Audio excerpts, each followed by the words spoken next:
5 ஆண்டு காலம் சென்னையை நாசப்படுத்தி சின்ன பின்னமாக்கிட்டாங்க 5 ஆண்டு காலம். அதுக்கு எல்லாம் ஒருத்தர் தான் காரணம். யாரு? சேகர் பாபு. அனுபவிக்கிறாங்க, அதுக்கு அனுபவிக்கிறாங்க. சேகர் பாபுன்னா பெரிய எக்ஸ்பர்ட், அவரு ஆளுமை மிக்கவர்.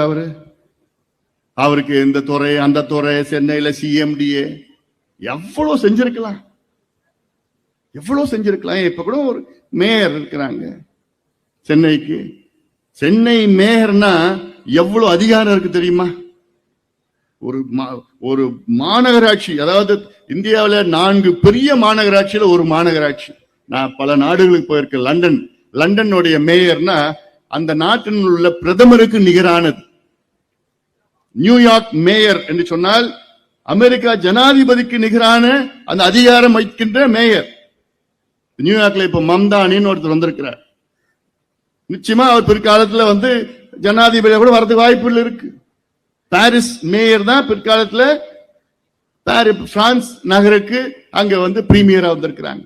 இப்படி எல்லாம் பல நகரத்தின் மேயர் அவ்வளவு அதிகாரம் இருக்கு. சென்னை மேயருக்கு அதிகாரம் இருக்கு. ஆனா இந்த 5 ஆண்டு காலம் அந்த மேயரை செயல்பட விடல. நம்ம காட்சியெல்லாம் பார்த்துட்டு போனோம், தொங்கிட்டு எல்லாம் போறாங்க எல்லாம். இங்க இருக்கிற சேகர் பாபு அந்த மேயரை ஒரு சின்ன வேலை கூட அவர் என்னமோ அப்படி. என்னையா அதெல்லாம்? என்னையா கலாச்சாரம் அது? நீங்க யாரு? உங்களுக்கு எங்க இருந்து வந்தது அதெல்லாம்? ஆனா இதுல அன்றைய முதலமைச்சர் ஸ்டாலின் அவர்கள் எந்த நடவடிக்கை எடுக்கல. அது எடுக்காத காரணத்தால் தான் இன்னைக்கு சென்னை க்ளோஸ்.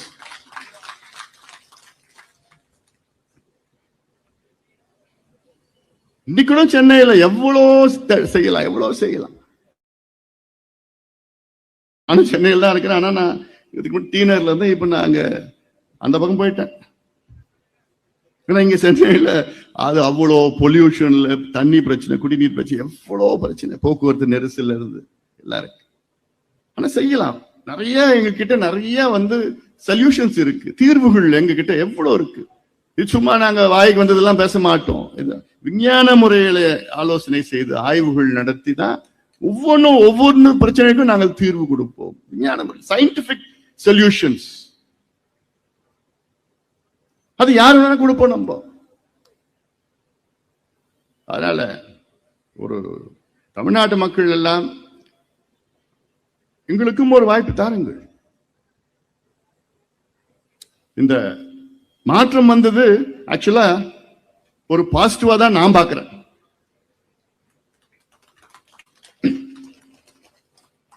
தேர்தலில் நம்மளும் ஒரு கூட்டணியில் போட்டிட்டோம்.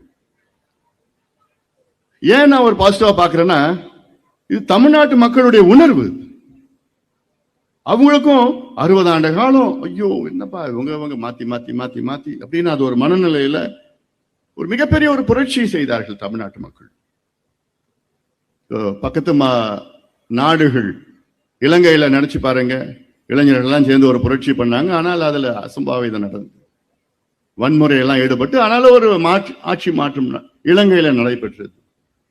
நேபாள், அங்கேயும் பார்த்தா இளைஞர்கள் ஜென்சி அவங்க தெருவில் அங்க அத்தனை ஊழல் அங்க செய்த அந்த ஆட்சியை தூக்கி எறிந்து ஒரு புதிய ஆட்சியை கொண்டு வந்தார்கள். அங்கேயும் வன்முறை நடந்தது.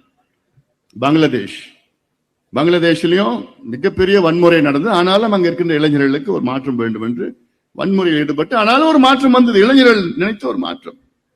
தமிழ்நாட்டிலேயே அதே நிலையில் தான் இளைஞர்கள் எல்லாம் சேர்ந்து எங்களுக்கு ஒரு மாற்றம் வேணும், அமைதியான ஒரு மாற்றம் கொண்டு வந்தாங்க. தேர்தல் ரீதியில, ஜனநாயக ரீதியில ஒரு மாற்றத்தை கொண்டு வந்தார்கள். அதை நாம் மதிக்க வேண்டும், அதை உதாசனப்படுத்தக்கூடாது, அது அசிங்கமான முறையில் விமர்சனம் செய்யக்கூடாது. அது அவங்களுடைய உணர்வு. இது இவங்களுக்கு தெரியும், அவனுக்கு தெரியல, அவனுக்கு ஒண்ணும் தெரியல. தெரியலன்னா தெரிஞ்சுக்க போறாங்க. நீங்க தானே அந்த இளைஞர்களை உலக காலமா இப்படி வச்சிருந்தீங்க, தெரியாம வச்சிருந்தீங்க. தெரிஞ்சுக்கிறாங்க, தெரியறது ஆர்வம் வந்திருக்குது, தெரிஞ்சுக்க போறாங்க. இதே இளைஞர்கள் இன்னைக்கு ஆட்சி மாற்றத்தை கொண்டு வந்த இளைஞர்கள் நாளை இப்ப இருக்கின்ற தமிழகத்தின் ஆட்சி சரியில்லை என்றால் அவர்கள் முதல்ல வீதியில நிற்பது அவங்க தான் நிக்க போறாங்க. அதுவும் நடக்கும், தேவைப்பட்டால் நடக்கும்.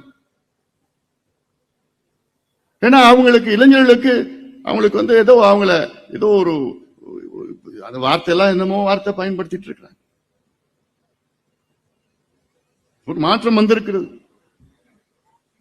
ஆனா எனக்கு என்னன்னா, இந்த மாற்றத்தை பயன்படுத்தி தமிழ்நாட்டுக்கு என்னென்ன நன்மைகள் செய்ய முடியும், அதான் எங்க மனசுல இருக்கு. பாட்டாளி கட்சியுடைய நோக்கம் அதுதான்.